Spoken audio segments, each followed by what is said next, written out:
Hello बच्चों, आइए प्रश्न को देखते हैं। 8 को दो धनात्मक भागों में विभाजित कीजिए। मतलब ऐसे दो भाग लेने हैं जिनका योगफल जो है 8 हो। अब आगे में बोला गया एक भाग के वर्ग तथा दूसरे भाग के घन का योगफल जो है वो निम्नलिखित हो जाए। प्रश्न को हल करने से पहले इसकी मुख्य अवधारणा के बारे में चर्चा कर लेते हैं हम। मुख्य अवधारणा, तो यहाँ से हम देख सकते हैं कि जब भी हमें उच्चिष्ट और निम्नलिखित की बात करी गई है तो हम जाते हैं अवकलज के अनुप्रयोगों पे। इसमें क्या होता है, जैसे मान लो कि y बराबर में fx कोई फलन दे रखा है, इसका मेरे को उच्चिष्ट या निम्नलिखित मान ज्ञात करना है, तो पहले तो इसका अवकलन करना पड़ेगा। तो dy बटा dx, या जिसको बोल सकते हैं f डैश x, ये आ गया। अब देखो f डैश x के पहले मैं क्रांतिक बिंदु निकालूंगा, इसको जीरो करके। मान लेते हैं दो बिंदु मिल गए यहाँ से, x1 और ये x2, ये दोनों क्रांतिक मान है। अब उसके बाद क्या करेंगे, देखिए यहाँ पे मैं संख्या रेखा पर इनको निरूपित करूंगा और पहले मैं निर्धारित कर लेता हूं कि x2 का मान x1 से बड़ा है। इस तरह से दाईं तरफ तो x2 आ जाएगा और बाईं तरफ अपने पास x1 आ जाएगा। उसके बाद देखो x2 से बड़ा कोई भी मान मैं f डैश x में रखता हूं तो ये धनात्मक मान दे देगा। ये मैं अपनी तरफ से मान रहा हूं समझाने के लिए। फिर x1 से x2 के बीच में मान लो ये ऋणात्मक मान दे दिया।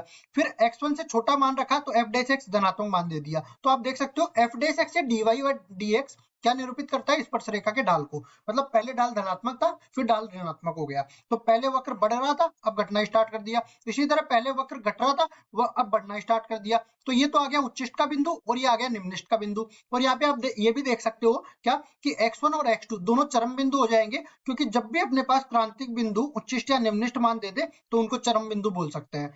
अब चलते हैं सवाल में। सवाल में देखिए 8 के टुकड़े करने हैं। तो देखिए 8 के दो टुकड़े कर देता हूं मैं, एक तो x मान लेता हूं, तो दूसरा टुकड़ा अपने आप ही क्या बन जाएगा, 8 माइनस एक्स। आप इनका योगफल करोगे तो 8 के बराबर आ जाएगा। ठीक है, तो मैं बोल देता हूं ये अपने पास आ गई पहली संख्या।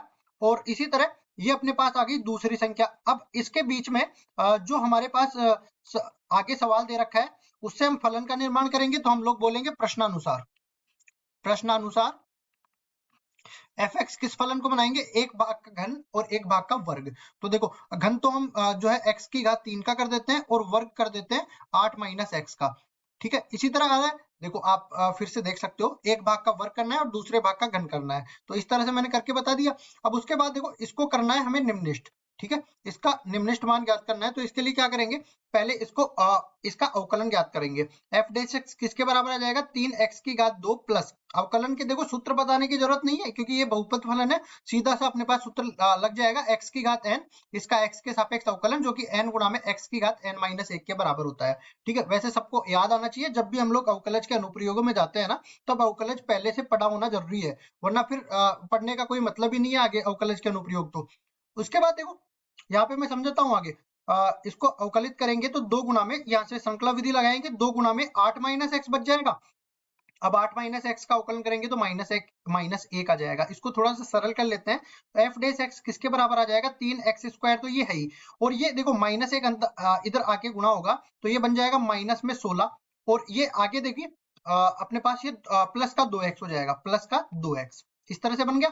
इसको आगे थोड़ा सरल कर लेते हैं। ये अपने पास द्विघात बहुपद बन गया, सॉरी समीकरण नहीं, 3x² प्लस 2x माइनस में 16। अब इसके देखो गुणनखंड करने हैं अपने को। गुणनखंड क्या हो जाएंगे, देखो 16 3 48, 48 के ऐसे अपने को गुणनखंड करने हैं कि जोड़ने घटाने पर तो 2 आए और गुणा करने पर 48 आए। तो 8 6 48 होते हैं। तो यहाँ पे क्या बन जाएगा, 3x² प्लस 8x माइनस में 6x माइनस में 16।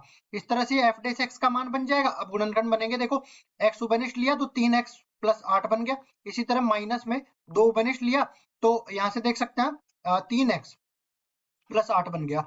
और उसके बाद में ये पूरा मान एफ डेस एक्स का है। इसको आगे और सरल कर लेते हैं। तो यहाँ से देखिए अगर मैं इसमें से पूरे में से 3x प्लस 8 उभयनिष्ठ ले लेता हूं तो ये कितना बन जाएगा, x माइनस 2 बच जाएगा। अब देखो क्रांतिक मान निकालने के लिए एफ डेस एक्स को 0 के बराबर करना पड़ेगा। तो यहाँ से हम देख सकते हैं कि 3x प्लस 8 0 के बराबर, पहले तो इनके गुणा को 0 के बराबर कर देंगे, फिर एक एक करके दोनों को 0 के बराबर कर देंगे। तो यहाँ से x माइनस 2 को 0 के बराबर करेंगे तो x बराबर 2 मिल गया। इसी तरह 3x प्लस 8 को 0 के बराबर करेंगे तो x का मान माइनस 8 बटा 3 मिल गया। अब देखिए हमें किसकी जरूरत थी, हमें पहले तो हम लोग देख लेते हैं यहाँ पे संख्या रेखा पर रख के उच्चिष्ट का मिल रहा है, निम्नलिखित का मिल रहा है। ठीक है, तो लिखते हैं ये अपने पास संख्या रेखा आ गई, ये माइनस 8 बटा 3 का बिंदु आ गया, ये अपने पास 2 का बिंदु आ गया। ठीक है, 2 से बड़ी कोई भी संख्या इसमें रखेंगे ना तो ये धनात्मक मान देगा। इसी तरह -8/3 से 2 के बीच में कोई भी संख्या रखेंगे तो माइनस मान देगा, और -8/3 से कोई भी छोटी संख्या रखेंगे तो धनात्मक मान देगा।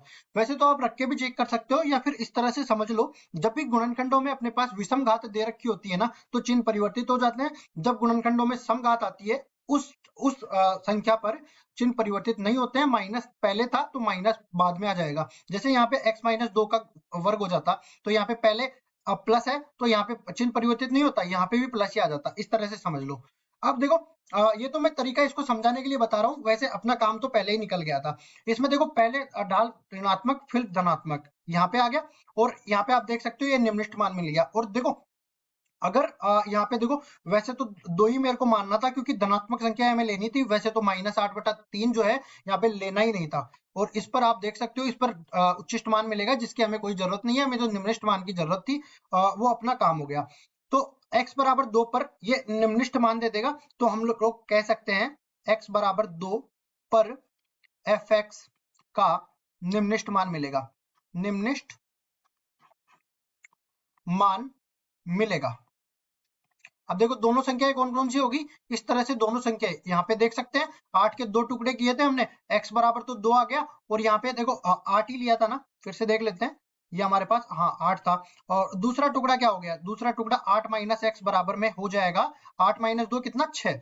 तो पहला टुकड़ा 2 के बराबर, दूसरा टुकड़ा 6 के बराबर। तो इस तरह से दोनों संख्याएं कौन कौन सी हो गई, 2 और 6, और यही हमारे उत्तर है। आशा करता हूँ ये सवाल आपको समझ में आया होगा। धन्यवाद।